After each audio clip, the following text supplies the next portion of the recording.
Salut tout le monde, aujourd'hui comme vous voyez on se retrouve dans un cadre un petit peu différent, tout simplement pour faire les vidéos du mois de mars. Donc là on est sur la box Saltwater. Donc comme d'habitude il y aura en première partie présentation, deuxième partie animation au bord de l'eau. Nous on va directement passer par le premier produit qui n'était autre qu'un petit produit de chez Delaland, le Chabot. Donc un petit leurre souple. Tout ce qu'il y a de plus classique, qui a quand même une forme bien à lui, donc avec une tête bien épaisse et après un corps qui vient s'effiler sur la fin. Mais voilà, un petit shad tout simplement en taille un petit peu plus petite que d'habitude pour ceux qui pêchent un petit peu plus du bord. Donc voilà, vous nous direz ce que vous en pensez dans les commentaires, vous le verrez en deuxième partie. Voilà, un shad à peu près ce qu'il y a classique, mais au niveau de la forme et de la taille qui change un petit peu. Le produit suivant, c'était un jig. Donc le jig, je ne vous répéterai jamais assez, surtout en mer, hein, c'est vraiment le type de produit à avoir tout le temps dans sa boîte. Donc là c'est le Hammer de chez Volkensoul, donc un jig avec un coloris plutôt holographique qui va bien briller, surtout quand il y aura du soleil. Je ne sais pas si vous le verrez, mais vous le verrez sur des gros plans. Voilà, un jig, tout ce qu'il y a de plus classique, qui se lance très loin, comme la plupart des jigs, et qui vous permettra de pêcher à peu près tout type de poisson en mer. Le produit suivant, hop, faut que j'arrive à le choper, c'était le Marker Slim de chez Volkensoul. Donc un jerk relativement classique avec un très joli coloris, honnêtement, la coloris un peu gris avec le petit rappel de couleur orange sur le ventre qui le permettra de se démarquer. Ça se lance bien, ça s'anime bien, c'est bruiteur. Je pense que vous l'entendez, voilà, il y a une bonne bibille à l'intérieur. Donc de ce côté là ça fera pas mal de bruit, vous le verrez au niveau de l'animation, ça se jerk super bien. Donc théoriquement sur la pêche du bar ça va vous permettre de prendre pas mal de bars, ce type de produit là. Le produit suivant, alors ça c'était un produit un petit peu particulier, un petit peu chelou. Pareil, bien bruiteur par contre, donc plein de petites billes, ça s'entend vraiment, ça fait vraiment pas mal de bordel. Donc c'était le Weedless Shad de chez Rapala. Donc la particularité en fait c'est que c'est un produit qui a tout simplement un espèce de petit impadis, je sais pas en quoi c'est fait, on dirait que c'est un petit bout de métal en fait qui vient se placer devant l'hameçon et qui permettra en fait que si votre produit passe sur un obstacle, en gros en fait c'est ça qui va accrocher tout simplement l'obstacle et qui va, si vous tapez, alors encore une fois, c'est pas anti-accroche à 100%, mais si voilà, vous venez taper dans l'obstacle tranquillou, en fait, ça va vous permettre de passer au niveau de l'obstacle tout simplement. Donc voilà, c'est un leurre qui permettra de passer dans des têtes de roche, dans des herbiers plus facilement qu'avec un produit classique. Voilà, donc le Weedless Shad de chez Rapala, vous nous direz ce que vous en pensez, un produit qui existe depuis un moment, mais qui était, il me semble pas qu'il s'est beaucoup vendu, mais qui pourtant vraiment vous permettra de faire la différence. Le produit suivant de chez Dewa, donc là un shad plutôt classique, c'était le D-Swim avec un très joli coloris bicolore, légèrement blanc avec des petites paillettes et vert sur le dessus, très souple. Donc là qui va vous permettre de pêcher en linéaire, en vertical. Vous allez vraiment pouvoir tout faire avec, mais extrêmement souple, je pense que vous le voyez. Voilà, la moindre animation, ça va s'animer tout seul. C'est un classique de chez Dewa. Ça doit vous permettre pareil de prendre pas mal de bars, j'imagine. Produit suivant, un produit sympa de chez Sakura, c'était le Gobigo en taille 80, alors j'ai plus la taille, je crois que c'est 80 ou 100, il me semble que c'est le 105. Donc là en plus vous aviez une pochette avec différents coloris, donc ça vous permet au moins de tester les coloris qui vont plus ou moins bien marcher dans les endroits où vous allez pêcher et ensuite directement vous de racheter les coloris qui vous plaisent le mieux. Donc voilà, un leurre qui a l'avantage d'être très plat, vous le verrez au niveau des gros plans, donc il va un peu plus planer que certains produits justement au niveau de la descente, pareil, extrêmement souple. Très bien fini comme d'habitude chez Sakura, ça y a rien à dire là-dessus, c'est toujours des produits très bien finis. Et le dernier produit, c'est un produit plus petit, donc là, mais particularité qui plaira à ceux qui ont un peu de mal ou qui débutent, c'était le Shadura mais rigged, donc simplement qui est déjà monté avec une TP. Donc là c'est monté en 5 grammes, donc pour ceux qui pêchent dans un endroit pas très profond, au niveau des ports, au niveau des digues, au niveau des estuaires, ça vous permettra d'avoir un produit plus petit pour pêcher justement avec des produits un petit peu, parce que voilà, forcément tout le monde ne pêche pas des fois avec des produits aussi gros, donc là on essaie vraiment de varier un peu les tailles des produits pour que vous puissiez vraiment vous adapter au niveau des endroits où vous allez pêcher. Je pense en avoir fini pour la première partie de cette box mer et nous on se retrouve directement au bord de l'eau pour la deuxième partie.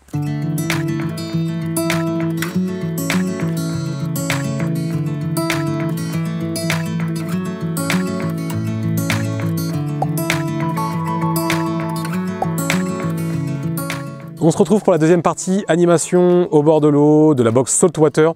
Donc là, je vais vous faire un petit groupement. Je pense que vous l'avez vu, il y avait 4 shads à l'intérieur. Donc au niveau des animations, ça va tout simplement se regrouper. Donc là, je vais vous montrer sur un seul shad les différentes animations que vous allez pouvoir faire avec. Donc là, on va parler du Gobigo, mais les 3 autres produits, les 3 autres shads que vous aviez, vous allez pouvoir faire le même type d'animation. Donc au niveau de l'animation principale, bon ça je vous le répéterai jamais assez, mais je vais quand même vous la remontrer. C'est tout simplement ce brave lancer-ramener en linéaire, en cranking. Linéaire, cranking, ça va être à peu près la même chose. Donc simplement, on lance et on ramène. Donc la variation que vous allez pouvoir faire, c'est la vitesse de récupération. Donc soit vous pouvez récupérer très lentement. La plupart des produits, là, de toute manière, ont vraiment des paddles qui s'animent même à faible vitesse. Enfin, des caudales, en tout cas, des queues à l'arrière. Donc là, vraiment, pas de problème. Petite récupération, vous pouvez accélérer, vraiment varier votre vitesse de récupération. Ensuite, la deuxième animation, ça va être simplement ce qu'on appelle l'animation en dents de scie. Donc ça, pareil, c'est vraiment une animation de base à effectuer quand on débute. Donc il y a 2 façons de la faire. Donc première façon de la faire, donc théoriquement on attend, on prend contact avec le fond. Là je vais pas attendre parce qu'il y a énormément de fond, je suis pas plombé très lourd. Donc première façon de la faire, c'est vraiment avec la canne. Donc simplement vous montez, votre leurre remonte et ensuite vous laissez votre leurre descendre, mais vous récupérez votre fil pour que votre bannière reste tendue et que vous puissiez sentir la touche à la descente. On remet un coup dans la canne, enfin on retire la canne et hop, quand on descend on récupère la bannière histoire que le fil reste tendu. Et ensuite, la deuxième variante pour l'animation en dents de scie, c'est tout simplement avec le moulinet. Vous moulinez, votre leurre remonte, vous arrêtez de mouliner, votre leurre descend. Vous moulinez, votre leurre remonte. Ça, c'est vraiment la variation plus simple quand vous n'êtes pas vraiment sûr de ce que vous faites. Vous faites directement avec votre moulinet. C'est vraiment pas compliqué, je vous remonte en lançant un petit peu plus loin. Donc là, on laisse couler le leurre. Hop, on mouline, le leurre remonte. On arrête de mouliner. Le leurre va redescendre et ainsi de suite. Ensuite, l'autre type d'animation que vous allez vraiment pouvoir faire avec, c'est ce qu'on va appeler c'est pas ce qu'on va appeler, c'est de la pêche en verticale. Donc là, je vais pas vraiment pouvoir vous montrer. Je vais essayer de vous montrer devant moi, mais le principe de la pêche en verticale, ça porte bien son nom. C'est simplement de pêcher à la verticale en dessous de vous. Donc si vous êtes en mer, ça va être en bateau. Ou sinon, si vous êtes en kayak ou sinon en flow-tube, le flow-tube ça se fait pas beaucoup en mer, ça sera plus kayak ou bateau, mais simplement ça va être de laisser descendre votre leurre plus ou moins proche du fond et soit de ne pas l'animer, parce que des fois ce qu'on appelle le do nothing, on va dire le fait de ne rien faire peut très bien produire des résultats, ou sinon de lui donner des petites animations avec votre canne. Donc voilà, vraiment pas très compliqué. Mais les shads, c'est vraiment les leurres de base. Donc là vous en aviez pas mal.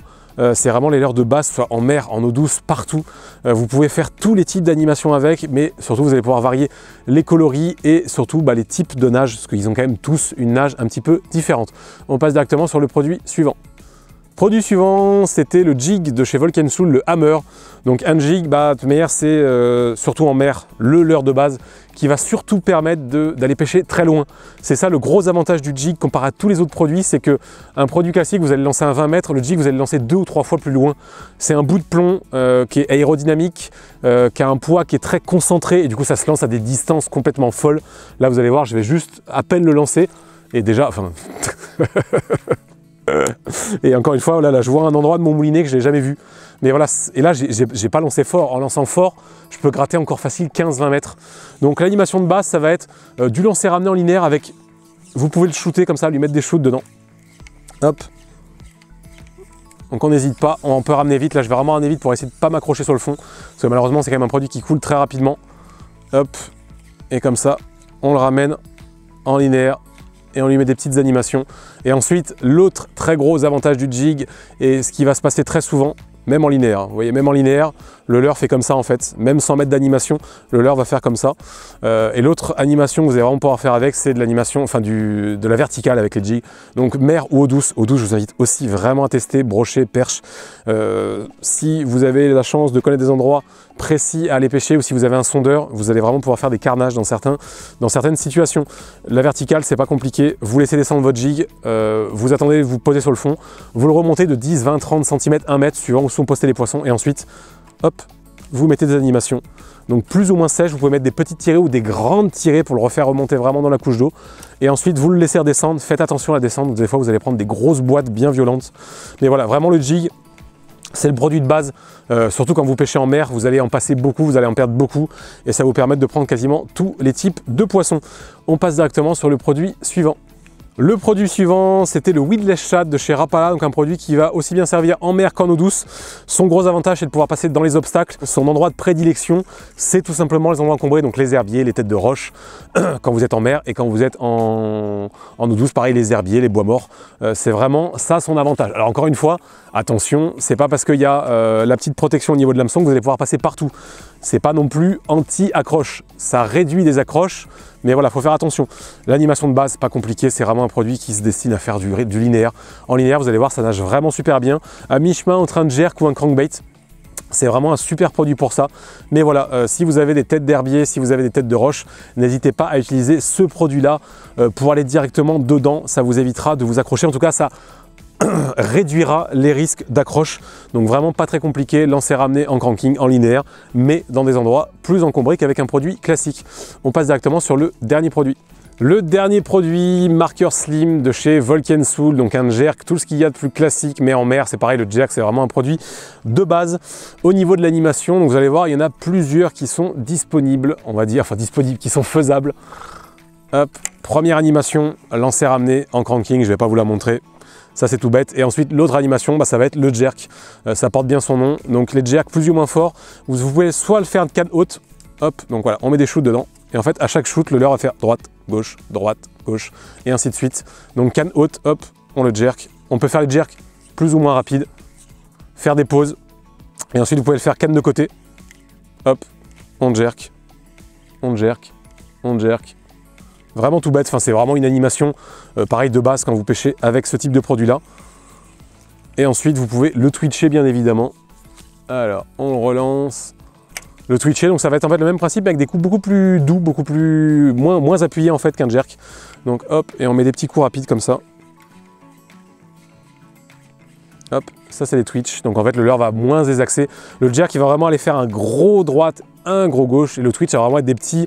Il va se désaxer en fait sur lui-même, mais vraiment sans aller chercher très loin. Hop, on met des petits twitch ou sinon du bon gros jerk des familles. Donc ça voilà, vraiment produit de base pour pêcher en mer qui devrait vous permettre, je l'espère, de prendre des braves babars.